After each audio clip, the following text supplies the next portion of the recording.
મળી રહ્યા છે। વડોદરામાં સતત ત્રીજા દિવસે પણ વરસાદી પાણી ભરાયેલા જોવા મળ્યા છે। ત્રીજો દિવસ થઈ ચૂક્યો છે। વરસાદમાં થોડો વિરામ આવ્યો છે, પરંતુ જે પાણી વિસ્તારમાં ભરાયા છે પાણી નથી ઓસરી રહ્યા અને પૂરના પાણીને કારણે લોકોને મુશ્કેલી પડી રહી છે। અલકાપુરી વિસ્તારમાં કેટલીક જગ્યાએ હજુ પણ પાણી ભરાયા છે। બ્રિજ એપાર્ટમેન્ટ અને તેની પાસેના વિસ્તારમાં હજુ પૂરની અસર જોવા મળી। પાણીને કારણે લોકોમાં તંત્ર પ્રત્યે રોષ જોવા મળ્યો। કોઈ નેતા કે આગેવાન વિસ્તારમાં નહીં આવ્યા હોવાનો પણ આક્ષેપ છે।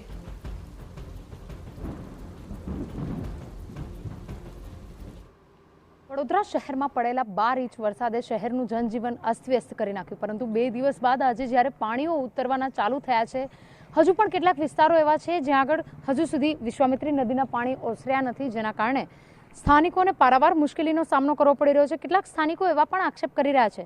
અલકાપુરી વિસ્તારમાં હાજર છીએ, જ્યાં આગળ જેતલપુર રોડ પર આવેલી જે સોસાયટીઓ છે, યોગિન ફ્લેટ્સ હોય, વિધિ ફ્લેટ્સ હોય કે પછી સુવર્ણપુરી સોસાયટી હોય, આ તમામ જગ્યાઓ પર વોટર લોગિંગ એ હદનું થયેલું હતું કે લોકોને જીવન જરૂરિયાતની ચીજ વસ્તુઓ મેળવવા માટે ખૂબ જ મુશ્કેલીનો સામનો કરવો પડી રહ્યો હતો।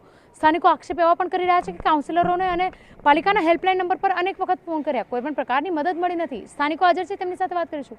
કેવા પ્રકારની મુશ્કેલીઓ હતી અને તંત્રને રજૂઆત કરી, માગણી કરી, ફોનો કર્યા, કોઈ પરિણામ મળ્યું? હા, મેં ફોન નહોતા કર્યા, પણ મારા ઘરની અંદર 2.5 થી 3 ફૂટ પાણી હતું। ફ્રીજ ને ફર્નિચર બધું તળતું હતું અને પાણી એકદમ જ આવી ગયું। આ વખતે 2005માં પાણી આવ્યું હતું ખરું, પણ તે વખતે લાઇટો પણ હતી ને આટલું બધું પાણી નહોતું આવ્યું। સડનલી જ આવ્યું છે। હવે શું કારણ હતું એ અમારા ધ્યાનમાં નથી, પણ પુષ્કળ પાણી હતું। સામે બેઝમેન્ટમાં પણ એટલું અત્યારે પણ પાણી ભરાયેલું છે। પાણી કાઢવા માટે પણ તકલીફ એટલી પડી રહી છે। બિલકુલ। કયા પ્રકારની મુશ્કેલીઓ હતી? દૂધ નહીં, પાણી નહીં, ઇલેક્ટ્રિસિટી નહીં, સબ્જી નહીં, क्या मुश्किलें क्या पड़ रही थी? ये सब necessary things we could not get, तो इसलिए हम घर पे ऊपर है, हम वी आर सीनियर सिटीजन्स, हमको काफ़ी तकलीफ पड़े इसके वजह से। Yes, madam, we are senior citizens. We are from south, but we have settled here, and पानी नहीं है, पीने का पानी नहीं मिलता है। Electricity has failed. Then we have no milk. Water level is as high as 3 feet. Our vehicles are submerged in the water. They are not starting. At least some councillor should have sent his representative for distribution of essential food items like eggs, milk, biscuits, bread, etc. But nothing is available. We just when the water level has receded, we came out to purchase ourselves.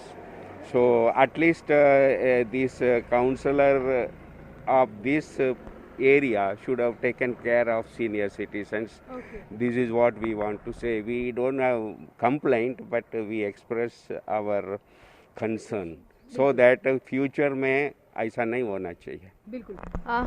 જેવી રીતે વાત કરીએ કે શહેરના વિસ્તારોમાં પહેલા પાણી નહોતા ભરાતા, એકદમથી પાણી ભરાયા, સ્થાનિક કાઉન્સિલરોને પણ મદદ માટે આપના દ્વારા ફોન કરાયા, કોઈ મદદ મળી? કંઈ નહીં, મેં કાલે વીએમસીની હેલ્પલાઇન પર નંબર લગાવ્યો કે અમારા ઘરે અને બહાર પાણી એટલું ભરાઈ ગયું છે, હમણાં પાસે દૂધની સેવા નથી, તો કોઈ એમને કીધું કે આ નંબર પર નહીં, તમે એમને કોન્ટેક્ટ કરો, બટ કોઈ ફોન લાગતું નહોતું। તો we tried our best, we are staying here since last 30 years, but કોઈ દિવસ આવી હાલત નથી થઈ કે ભાઈ પાણી આવી જાય। અમારા ત્યાં બહાર સુધી હતું, બટ અહીંયા સુધી કોઈ દિવસ પાણી નહોતું આવતું।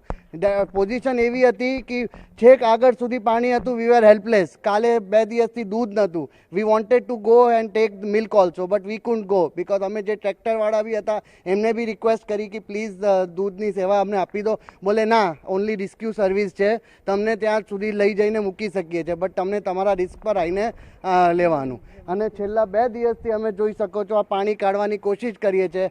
આજે સવારે બી તંત્રને ફોન કર્યો કે ભાઈ કોઈ એમને મોકલો સર્વિસીસને જે આ પાણી ક્લિયર થઈ જાય। અમારું આ જીવન બધું 2-3 દિવસથી ડિસ્ટર્બ છે। There is no electricity, there is nothing to like અમને ડેલી જે લેવાની વસ્તુ બી છે એ બી માટે બી અમે વી આર હેલ્પલેસ। ઓકે, કયા પ્રકારની મુશ્કેલીનો આપ અત્યારે સામનો કરી રહ્યા છો? જે તમે જોઈ જ રહ્યા છો, જે જીવન જરૂરિયાતની વસ્તુઓ છે એનામાં તકલીફ પડે છે। સવારથી સાફ સફાઈમાં જ લાગી રહ્યા છે, હજુ સુધી પાણી ક્લિયર થયું નથી। બિલકુલ। જેવી રીતે વાત કરીએ કે પાલિકાનું તંત્ર હોય, હેલ્પલાઇન નંબર જાહેર કર્યો હતો, સ્થાનિકો કહી રહ્યા છે કે તેઓ દ્વારા અનેક વખત ફોન કરવામાં આવ્યા, તમે બીજાને ફોન કરો, અન્ય વ્યક્તિઓને ફોન કરો, સ્થાનિક કાઉન્સિલરોને પણ ફોન કર્યા, છતાં પણ મદદ મળી નહીં. ત્યારે કહેવામાં આવી રહ્યું છે કે પાલિકા હવે જ્યારે સ્માર્ટ સિટી તરફ વડોદરાને આગળ વધારી રહ્યું છે, આ પ્રકારની મુશ્કેલીઓનો સામનો કરતા વડોદરાના નગરજનોને આ તમામ મુશ્કેલીઓમાંથી રાહત મળે તે માટે પાલિકાનું આગળનું પગલું કયું છે તે પણ તેટલું જ મહત્વનું છે. કેમેરા પર્સન રોહિત ગોયલ સાથે અંજલિ ઓઝા, TV9 વડોદરા.